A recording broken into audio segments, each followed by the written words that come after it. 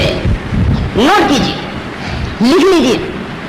ایک طرف آپ رامائن کو رکھیے ایک طرف آپ انجیل کو رکھیے ایک طرف آپ بائبل کو رکھیے ایک طرف آپ رگوید کو رکھیے یجروید کو رکھیے اتروید کو رکھیے ساموید کو رکھیے گیتا کو رکھیے بالمیکی رامائن اور تلسی داس جی کی رامائن کو رکھیے. دنیا کی تمام کتابیں اولڈ ٹیسٹامنٹ بائبل وغیرہ ایک طرف رکھیے اور دیکھیے کہ ان کے پڑھنے والوں کی تعداد کیا ہے. جاؤ روزانہ کے اخبار بھی نکال لیجیے ویکلی پیپر بھی نکال لیجیے اور اس کے بعد میں جو ہے ڈیلی والے پیپر ویکلی پیپر 15 دن پہ نکلنے والے منتھلی میگزین تمام کو ایک طرف ترجمان ایک طرف نوار اسلامی یہاں تک کہ سیکسی گائیڈ سیکسی بکس کی جو ہے رکھ لیجیے اور پھر دیکھیے کہ ان کتابوں کے پڑھنے والے کتنے لوگ ہیں. تو میں قسم کھانے کے لیے تیار کی کائنات کے رب کی قسم جتنی کثرت کے ساتھ لوگ قرآن کریم کی تلاوت کرتے ہوئے نظر آئیں گے دنیا کی کوئی بھی کتاب ایسی نہیں کہ جو اتنی کثرت کے ساتھ پڑھی جا رہی ہو. کوئی کتاب نہیں جو اتنی کثرت کے ساتھ پڑھی جا رہی ہو جتنی قرآن کریم. ہم آل ورلڈ سطح کی بات کر رہے ہیں پوری دنیا کی سطح کی بات. ہم صرف ایک کونے کی بات نہیں کر رہے ہیں پوری دنیا کی سطح پر اگر دیکھا جائے تو جتنی کثرت کے ساتھ قرآن کریم کی تلاوت ہو رہی ہے دنیا کی کسی بھی کتاب کی تلاوت نہیں ہو رہی. اتلو ما اوحی الیک من الکتاب نبی آپ تلاوت کیجیے اس کتاب کی جو آپ کی طرف نازل کی گئی جو آپ کی طرف اتاری گئی جس کی خصوصیت یہ ہے کہ جس کو لوگ سننے تو ایمان لے آئے. حضرت عمر فاروق اپنا واقعہ بیان کرتے ہیں اور ہائے مسلمان ہوا آج ہمارا دل مجروح ہو گیا. ہائے مسلمان ہوا آج ہمارا دل جو ہے آج ہمارے دلوں میں جنگ لگ گئی اس لیے ہمیں کوئی احساس نہیں ہوتا. سنو حضرت عمر فاروق فرماتے ہیں کہ ابھی میں حالت کفر کے اندر تھا. میں نے سوچا کہ دیکھیں نبی اکرم قرآن کی تلاوت کر رہے ہیں نماز کی حالت میں زور زور سے قرآن پڑھ رہے ہیں. قرآن سنو. فرماتے ہیں کہ اللہ کی نبی جناب محمد رسول اللہ قرآن کی تلاوت کر رہے تھے میں پیچھے سے سن رہا تھا. میں نے کہا یہ تو شعر کا انداز ہے یہ تو شاعر محمد شاعرانہ انداز میں قرآن کریم کو پڑھ رہا ہے یہ تو کسی شاعر کا شعر ہے. تو اللہ کے نبی صلی اللہ علیہ وسلم نے مجھے پیچھے مڑ کے نہیں دیکھا. میں نے ابھی دل میں سوچا یہ کسی شاعر کا شعر ہے کہ اللہ کے نبی قرآن کی تلاوت کرنے لگے. ولا هو ما هو بقول شاعر یہ کسی شاعر کا کلام نہیں قرآن کی آیت. عمر فاروق فرماتے ہیں کہ نبی نے پیچھے مڑ کے نہیں دیکھا اور قرآن کے اندر یہ الفاظ موجود ہیں کہ یہ کسی شاعر کا شعر نہیں ہے. فرماتے ہیں تب میں نے سوچا کہ یہ کسی کاہن کی گڑی ہوئی کتاب ہے کسی کہانی کرنے والے نے کہانت کو گڑ لیا ہے. اتنے میں اللہ کے نبی قرآن کی تلاوت فرماتے ہیں. تو فیل ڈوکی کو دیکھیے کہ کہتے ہیں کہ میں مکہ کی گلی میں جب گھسا تو لوگوں نے کہا اے تو پہل مکہ میں نہ جاؤ یہاں ایک جادوگر پیدا ہو گیا اس کی آواز اگر تمہارے کانوں میں چلی گئی تو تم اس کے مذہب میں داخل ہو جاؤ گے اس کے مسلک میں داخل ہو جاؤ گے تم اس کے اس گلی سے نہ گزرو. تو فعل فرماتے ہیں کہ میں نے اپنے کانوں میں روئی ٹھوس لی مبادا کہیں محمد کی آواز میرے کان میں نہ پڑ جائے. میں جب بھی نکلتا تھا کانوں میں روئی لگا کے نکلتا تھا تاکہ محمد کی آواز میرے کانوں میں نہ پڑ جائے. ایک دن میں گزر رہا تھا میں نے دیکھا اللہ کے نبی مسجد میں نے سوچا کہ چلو قرآن سن ہی لوں دیکھ اللہ کے نبی کیا پڑھ رہے ہیں. بہت لوگ بہکاتے ہیں کم سے کم آج سن کے تو دیکھ لوں. اور یاد رکھو آج مسلمانوں جتنی مجلسوں سے لوگوں کو روکا جاتا محفلوں سے روکا جاتا وہ اس بات پر روکا جاتا کہ حق کی آواز ان کے کانوں میں نہ پڑ جائے کہیں یہ پھر نہ جائے کہیں یہ بدل نہ جائے. لیکن آؤ جو حق کو سن لیتا ہے کائنات کے رب کی قدم وہ کبھی پھرنے کا نام نہیں لیتا وہ کبھی بدلنے کا نام نہیں لیتا. جس کے کانوں میں حق کی آواز پڑ گئی وہ اپنے مولویوں کو بھی ڈانٹنے لگتا ہے کہ جاؤ تمہاری مجلسوں میں تو گالیوں کے علاوہ کچھ نہیں. آج ہمارے کانوں میں حق کی آواز پہنچی اور آؤ سن لو. حضرت طفیل جو فرماتے ہیں کہ میں محمد کی آواز سننے کے لیے کبھی تیار نہیں ہوتا تھا آج کانوں سے روئی نکالی کیا دیکھتا ہو کہ قرآن کی شیرینی کی آواز میرے کانوں میں گئی یہ قرآن کی مٹھاس میرے کانوں میں گئی. اللہ کے نبی قرآن پڑھ رہے ہیں پیچھے سے میں دعویٰ بلند یہ کلمہ پڑھنے لگا اشہد ان لا الہ الا اللہ واشهد ان محمد رسول اللہ، واقعی یہ کتاب جو اللہ کی طرف سے نازل کی ہوئی کتاب ہے، میں گواہی دیتا ہوں کہ اللہ کے علاوہ کوئی معبود نہیں اور جناب محمد رسول اللہ صلی اللہ علیہ وسلم اللہ کے رسول ہیں۔ سن لیجیے، آج کافروں نے روکا تھا کہ حق کی آواز اس کے کانوں میں نہ پڑ جائے، حق کی آواز پڑی تو بہر جذبات نہیں مان لے آیا۔ آج مجلسوں سے روکا جا رہا ہے، آج حق سے روکا جاتا ہے اس لیے کہ حق کی آواز ان کے کانوں میں نہ پڑ جائے۔ سن لو، میں نے کبھی کسی کو برا نہیں کہا، میں نے شیطان نہیں کہا، میں نے ابلیس نہیں کہا، میں نے کسی کو کچھ نہیں کہا، اس کے باوجود یہ اشتہار کیوں، اس کے باوجود یہ پرچے کیوں؟ صرف اس لیے کہ کہیں حق کی آواز ان کے کانوں میں نہ پڑ جائے۔ اللہ کے نبی نے کسی کو گالی نہیں دی تھی، کسی کو برا نہیں کہا تھا، کسی کو بھلا نہیں کہا تھا، لیکن کافرین مکہ روزانہ پروگرام بنایا کرتے تھے، روزانہ جو ہے اللہ جو ہے سازشیں کیا کرتے تھے۔ آج وہی سازشیں، وہی حال جو سعودی عرب کی سرزمین میں 1400 سال پہلے تھا، آج نظر آ رہا ہے۔ غور کرو مسلمانوں، کبھی ایٹم بم برسانے نہیں آیا، گولی چلانے نہیں آیا، کسی کو برا کہنے نہیں آیا، حق کی آواز کانوں تک پہنچانے آیا۔ اگر اللہ اور اس کے رسول کی آواز تیرے دل کو اثر کر جائے تو مان لے، نہ اثر کرے تو لا اکراہ فی الدین، میرے دین میں کوئی زبردستی نہیں۔ بات کروں گا تو عرش والے کی اور بات کروں گا تو فرش والے مصطفیٰ کی اور کائنات کے رب کی قسم، ان دونوں سے ہٹ کر میرے نزدیک کوئی تیسری چیز نہیں، اور تیسری چیز کو میں مانتا ہی نہیں۔ بس بات کروں گا تو عرش والے کے قرآن کی اور مصطفیٰ کے فرمان کی، اس لیے کہ یہی دونوں چیزیں ہمارے آقا میں پاک دے کر گئے ہیں، یہی دونوں چیزیں امام کائنات دے کر گئے ہیں۔ اس لیے ان دونوں چیزوں سے ہٹ کر جو آدمی بات کرے گا تو وہ یا تو کفر کی بات کرے یا نفاق کی بات کرے، اور رب کائنات کی قسم وہ اسلام کی بات نہیں کر رہا ہے۔ اسلام کی بات جس کو کرنا ہو وہ دو ہی چیزیں لے کر آئے، یا تو قرآن سے ثبوت دے یا پھر حدیث سے ثبوت دے، یا عرش والے کی بات کرے یا فرش والے مصطفیٰ کی بات کرے۔ آج جاؤ، ان دونوں کے علاوہ ہم نے تیسرے کو رہبر مانا ہی نہیں، گائیڈ مانا ہی نہیں، ہم جانتے ہی